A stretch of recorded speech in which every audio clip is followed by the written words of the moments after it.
Welcome to my channel. I'm Dante Ferrigno. Be sure to check out my merch shop before you leave today. I've been putting together these designs for the carnivore community to be able to screw it, get up and do it. Check out some of the other designs I've got going on right now. Did someone say steak? I've got legalized freedom gear, and I've got new designs on the way.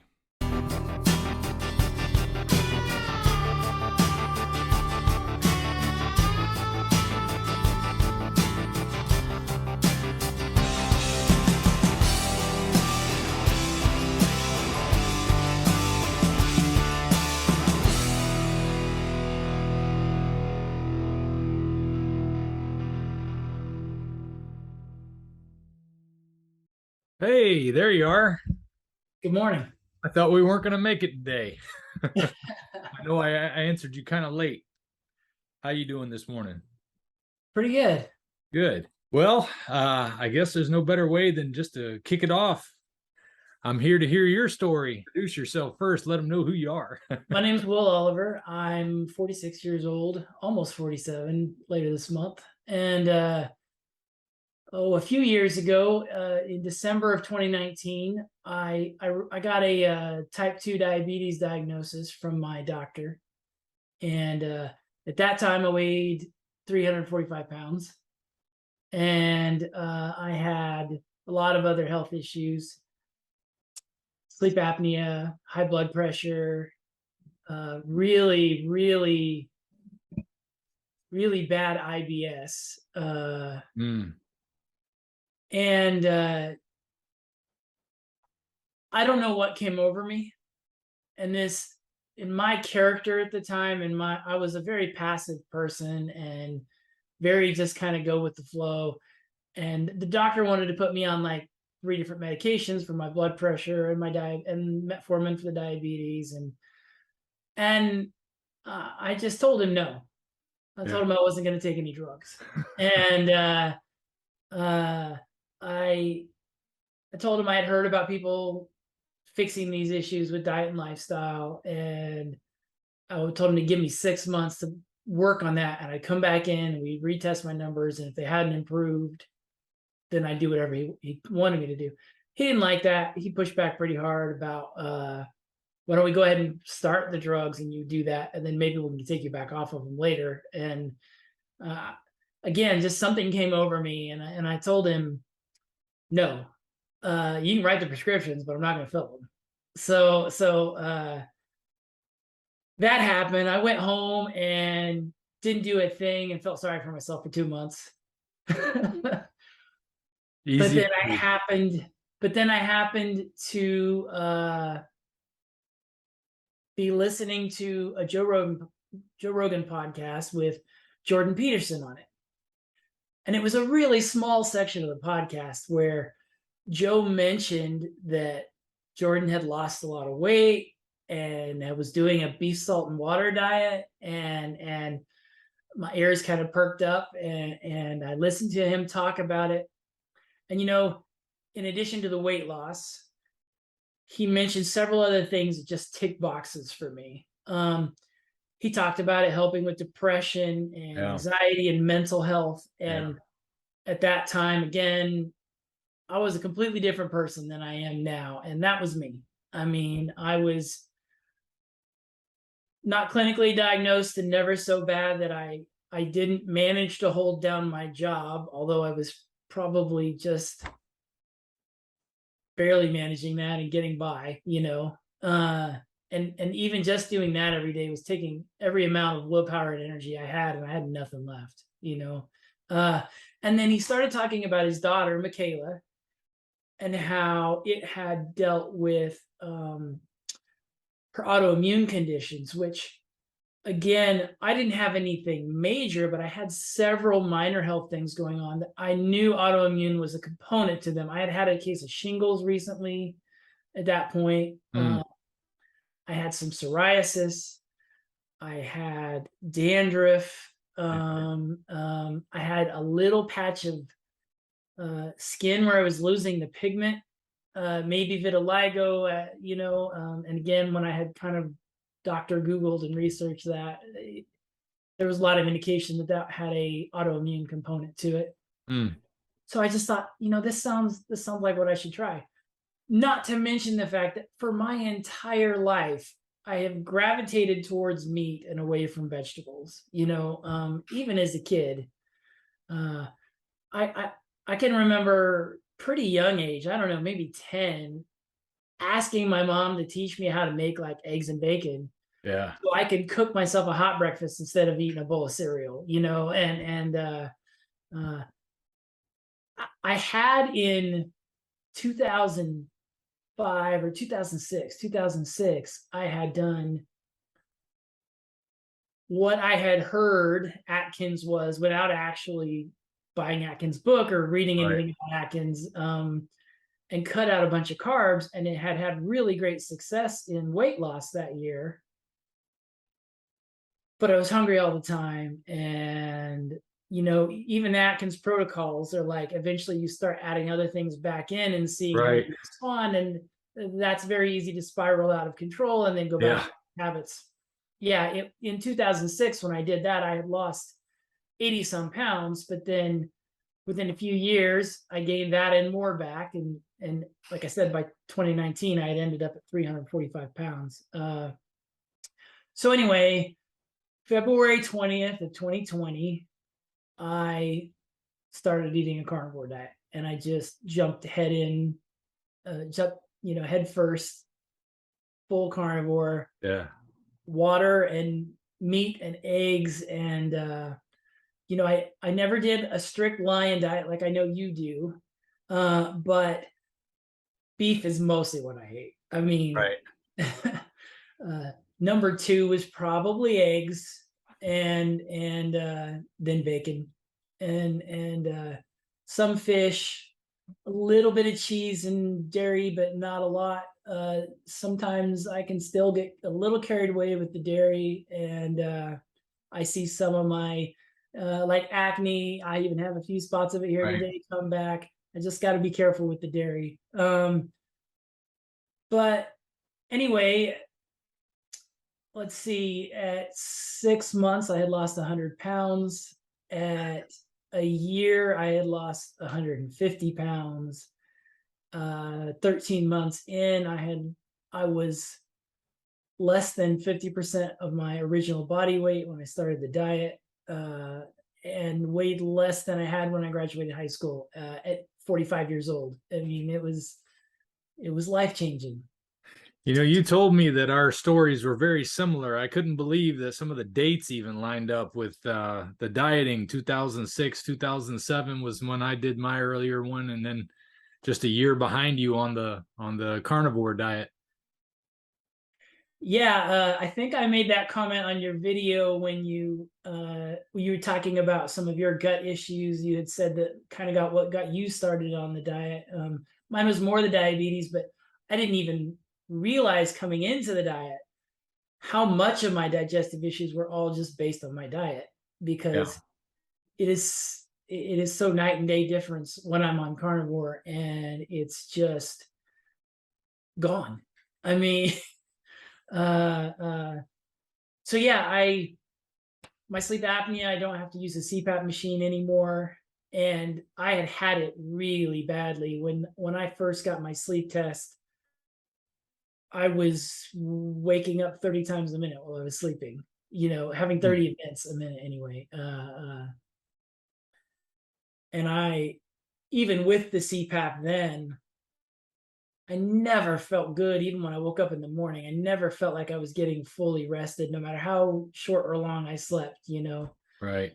And just the difference when you're properly nourished and you're sleeping well of your energy levels. And I used to wake up groggy, and within 30 minutes of waking up, I'd want to eat or drink a soda, or I didn't feel human until I had done all those things. And Right. now Would I you just call wake that up, I'm ready to go. would you say a lot of that was emotional more than actual hunger though? There was definitely cravings and stress eating, and yeah, maybe some emotional. I can tell you, I can relate to what you said on one of your videos a few weeks ago, you had some stressful life events going on and you were out of town, and I think you had some ice cream or something. And I went through that as well. And I'll tell you, for me, that's after going a year and a half with nothing. I mean, no cheats, Right. pure straight. I opened up the door and did a little experimenting, and then that started a months-long binge of ice cream and cheesecake, Yeah. and you have one little bit, and then for the next 3 days, it's all you can think about, and or it comes up often in your brain, you know. It's And amazing how we can make excuses for the things that something inside of us wants that doesn't feel like it's me. It's something else saying, I want that. And, you know, it might actually be. They talk about the gut biome being a big part of that, and the microbes in there are Mhm. basically telling your body, hey, we want this, so you eat it. I am a true believer that sugar is an addictive substance, Yes. physically addictive. Yeah. um, and Go ahead. so yeah, and again, it's kind of funny because you mentioned the timing, and you were about a year behind me on starting, and I think it was right about your year and a half mark that you had talked about struggling with that a little bit. So So, how did you get around not wanting to go scream it from the rooftops, or did you scream it from the rooftops, or did people react as badly as I run into all the time? well, I've had a little bit of everything. Yeah, I wish somebody had told me about this 20 years earlier in my Yeah. life, you know, uh, or even when I was a kid. But it's hard not to, when you see other people who are struggling with health issues, who are your friends or your family or your coworkers. It's hard not to want to club them over the head with it, you know, until they start doing it. But that's of course not the best approach. Right. Uh, it Right. was kind of interesting for me because, like I said, I started in February of 2020, very late February of 2020, and I was only just getting into that groove when the lockdown started happening and Yeah. everyone was sent home to work from home, uh, or even a lot of my coworkers were temporarily laid off, and you know, were taking advantage of some of the government assistance and stuff, you know. And so that made things really interesting too, though, because like I said, in 6 months I lost 100 pounds, and there were some people who didn't see me for that whole 6 months. So you And got back. in in a year I had lost 150 pounds. So there were coworkers, uh, there was a cutoff point where everyone just got sent to work from home, and then people coming back into the office wasn't everyone at once. It was certain people came back earlier, and certain Right. people, you know, are still working primarily from home now, even. So there are some coworkers that didn't see me for 8 or 9 months while I'd lost all this weight, and didn't even recognize who I was as I was walking up to them, until I would open my mouth and they'd hear my voice and I'd start talking to them, you know. Or literally had coworkers tell me that another coworker asked them who I was after they saw me talking to them, and they're like, "Oh, that's Will." uh, uh, yeah, yeah. That sparked up some conversations, I would take it. They got people Ab- asking, did anybody listen? you know, I've had a lot of people who've expressed interest in my diet, and a lot of people who have said they're going to do it, and I haven't really had any who have completely followed through. Yeah. Yeah, that's the thing about hearing that idea of, if we once people get it in their head, they're like, oh wow, that was remarkable. If it doesn't hit home with something the way your diabetic diagnosis did, that hit home for you, it became real. Then it's like, oh boy, I got to do something, or I got to live with this, it's you a, know. it's a it's a pretty extreme choice to make, and a lot of people, I think, have to be at rock bottom before they're ready to even. I mean, I know I had to just decide, I'm doing this for a month and I'm not leaving myself any excuses when I first started. And by the end of the month, I felt so much better. There was no way I was going to make a change, you know. Yeah. but yeah, I do have one guy at my church who had started and stopped a few times, and I just saw him yesterday, and he said he's 17 days in. So I'm hoping that he sticks with it this time. Yeah, yeah, it's rough. I got friends that tell me those kind of things, and I've heard them already say I've got this many days in, and then they have to start over. Yeah. It's rough when you start off that way, but I think it's best if you can get it started and just say like 6 weeks is what I started with, and it turned into almost 20 months so far. So Yeah. it's very easy once you get over the hump, but I think it's crossing over that line where we haven't been disciplined about it to where I'm going to get serious about this. This has got to be the most regimented thing I did. Did you prepare a lot of meat to have ready up front or anything like that? Not a ton. I mean, I'll even here's another little addiction, sugar addiction story or carb addiction story. The morning I started carnivore, I packed myself lunch to take to work, and I forgot it. I left it in my refrigerator. And that same morning, even though I had decided in advance that I was going to start carnivore that day, I still went out for one last breakfast at McDonald's. And then I started after that breakfast. Okay.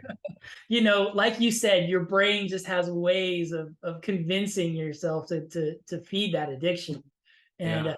but even though I had forgotten to bring my lunch that I had pre-prepared, I went to the grocery store. I found the cleanest lunch meat and cheese I could, and ate that, and ate meat and cheese for lunch. You know, and came home and made myself a steak so for dinner that night. Well, it sounds like you found the trick. And how would you say it's helped you on the mental health and maybe even the spiritual side? You know, I'm glad you brought that up, because that was the next thing I wanted to bring up, especially seeing you talk about spirituality a little more in some of your recent videos. Uh, for almost a year after I started the carnivore diet, I told the story just like I told you to you earlier, in that I don't know what came over me, but I told that doctor no. Right.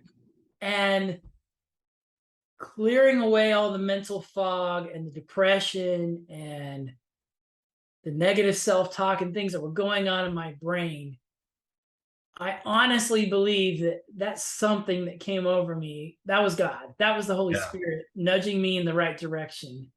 And for once in my life, I listened to it and followed where it was leading me, you know? And since that time, I grew up in the church, and I had a very strong connection with that all through my teen years. And somewhere along the way, I lost connection with God, and I tried to live my life my way and under my own decisions and guidelines or whatever. And man, it was just getting worse and worse and worse and worse. The world And can be pretty noisy, can it? so yeah, so several months into the diet, I pulled my Bible out of the closet and dusted it off and started reading it some more again. And I was starting to feel a conviction that I needed to go find a church and a community of believers to spend my time with, and to support me on that. And around about that time, I met a woman who had mentioned, just in some of our initial discussions, I mentioned that I was thinking about going back to church after a long absence, and she really encouraged that in me. And man, my faith has only gotten stronger and stronger. And you know, I had a a point where I felt like I was saved when I was a teenager, Right. and I'm not so sure about that now. But I know now that I'm living out, at least doing my best to follow his will and try to live my life in the way that he directs us. And it's funny because that woman I just mentioned, we got married 9 days ago. That's wonderful. And Congratulations. that was after a 15-year period of my life where I'd completely given up on that ever happening for me. Without going into all the details, my 20s were just a series of failed serial monogamies that just weren't right and weren't what I should have been doing with my life at that time. And those really hit me hard when those would break apart. And they contributed a lot to my poor mental state. And I went through a 15-year period where I was alone and kind of resigned to the fact that that's the way it was going to be. And man, once I just started trying to live by God's plan for me, so many blessings have come my way. So yeah, I'm having, our experience goes even more along the same lines when we start talking like that too. Everything from being raised in the church, and I don't remember when I actually got saved, so I've made sure to commit it to him, make sure I'm letting him know I believe now, because I thought I believed when I was growing up, and but I wasn't living like I believed. And that's when I started to say, hey, wait a minute, what is belief anyway? Is belief, if belief changes your thinking, it should change your actions too. And it hasn't really changed mine. So I don't know. I think God still had to get my attention. And a big part of what I've loved about this is the self-discipline, which is one of the fruits of the Spirit, by the way, self-control. I think was a big part of getting a lot of that noise of the world out of the way and starting to say, I can put good things in here, so I can put good things in here and in here too, and maybe it'll start to push good things out instead of just complicating things. And it sounds like you've had a similar experience. It's absolutely been my experience. Anxiety still right there under the surface, though, waiting for you, isn't it? Absolutely. It's not like it's gone. It's just much easier to manage and deal with, and much easier to set aside and remind myself that I can look to God to provide for the things that I'm worried about. And to know that if I put my focus there, he will lead my steps. And even if the things that I'm worrying about or the struggles that I'm going through, he's not necessarily gonna push them to the side for me, but going through them will serve a purpose. Yeah.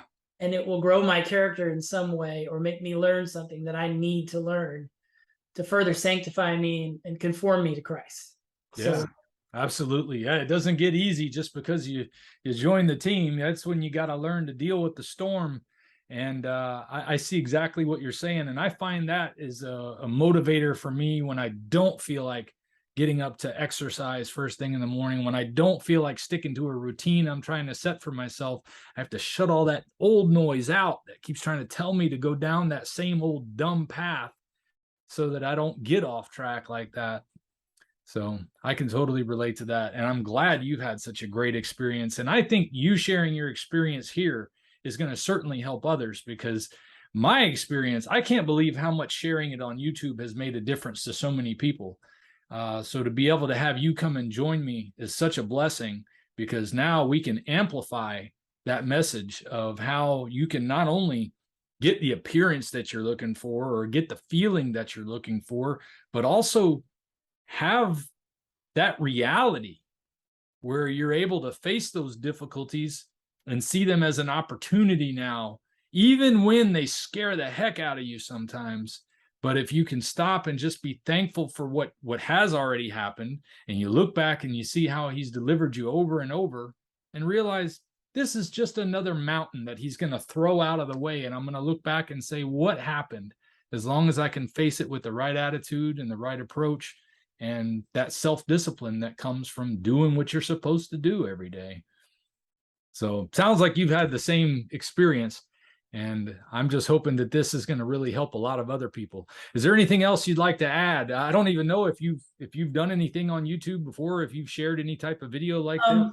I have a Meet RX interview that I did right around the time, just I think about 13 months after I went carnivore. I have an Instagram page. I'm not super active there. I have not started doing any coaching or anything other than a few friends and family, no, I'm with you though. If even one person is encouraged or inspired to make a change in their life that will improve it the way you and I have from watching this video, it's worth the time to do. Yeah. Well, I'm sure you felt the same trepidation I had going into this call. Like, what am I going to get into here? And I just said, you know what? I'm not going to worry about it. Let the Lord work all that stuff out. We'll talk about it and see if our words can help man sharpen man like iron sharpens iron, and absolutely help everyone move forward. I guess I will mention my wife, who I just got married to, and who I had mentioned. We actually met on a carnivore Facebook page and realized we were like a 15-20 minute drive apart from each other. International group with people from all over the world on it.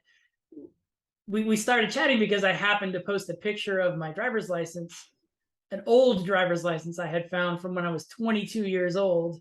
And I'm like, oh, wow, I weigh less now than I did then, you know?